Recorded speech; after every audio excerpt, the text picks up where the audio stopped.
చూస్ country delight, live better. ఇప్పుడే country delight app ని download చేసుకోండి.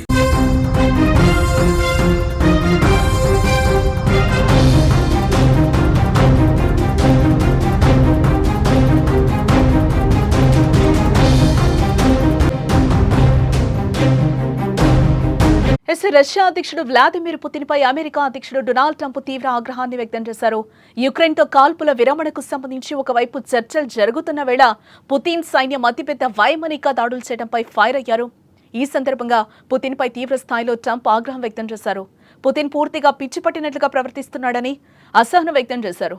పుతిన్ తనకు చాలా కాలంగా తెలుసని, ఆయనతో ఎప్పుడూ మంచి సంబంధాలే ఉన్నాయి, కానీ ఆయనకి ఏదో జరిగింది, పూర్తిగా పిచ్చి పట్టినట్లుగా ప్రవర్తిస్తున్నారు. ఎటువంటి కారణం లేకుండానే యుక్రెయిన్ నగరాలపై క్షిపణులు, డ్రోన్లతో విరుచుకుపడుతున్నారు. అనవసరంగా చాలా మందిని చంపేస్తున్నారు. పుతిన్ యుక్రెయిన్లో కొంత భూభాగాన్ని కాదు, ఆ దేశం మొత్తాన్ని స్వాధీనం చేసుకోవాలని కూడా కోరుకుంటున్నారు.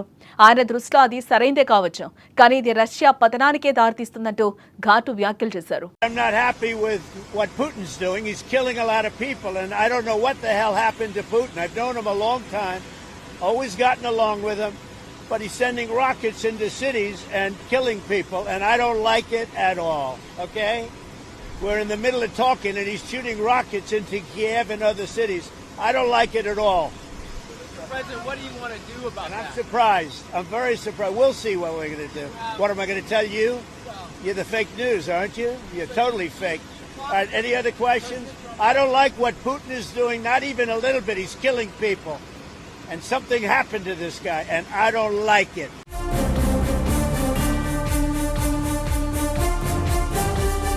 మరోపక్క యుక్రెయిన్ అధ్యక్షుడు జెలెన్స్కీ తీరును కూడా ట్రంప్ విమర్శించారు.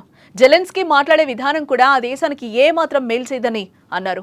ఆయన నోటి నుంచి వచ్చే ప్రతి మాట సమస్యలు సృష్టిస్తోందని చెప్పారు. ఇది మంచి పద్ధతి కాదని, ఇకనైనా ఆపాలని పేర్కొన్నారు. 3 ఏళ్ల క్రితం తాను అమెరికా అధ్యక్షుడిగా ఉంటే ఈ యుద్ధం మొదలయ్యేది కాదని పునరుద్ఘాటించారు. అసమర్థత, ద్వేషంతో మొదలైన ఈ ఉద్రిక్తతలను ఆపేందుకు ప్రయత్నిస్తున్నామని డొనాల్డ్ ట్రంప్ అన్నారు.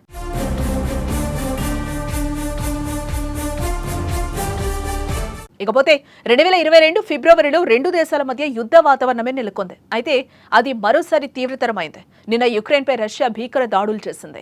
రాజధాని కీవ్ సహా పలు ప్రాంతాలు లక్ష్యంగా రష్యా సైన్యం 367 డ్రోన్లు, క్షిపణులు ప్రయోగించింది.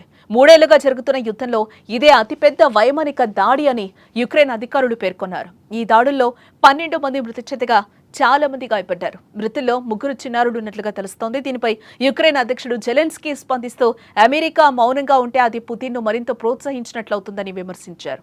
ఇదే విషయం గురించి పుతిన్ పై ట్రంప్ సీరియస్ అయ్యారు.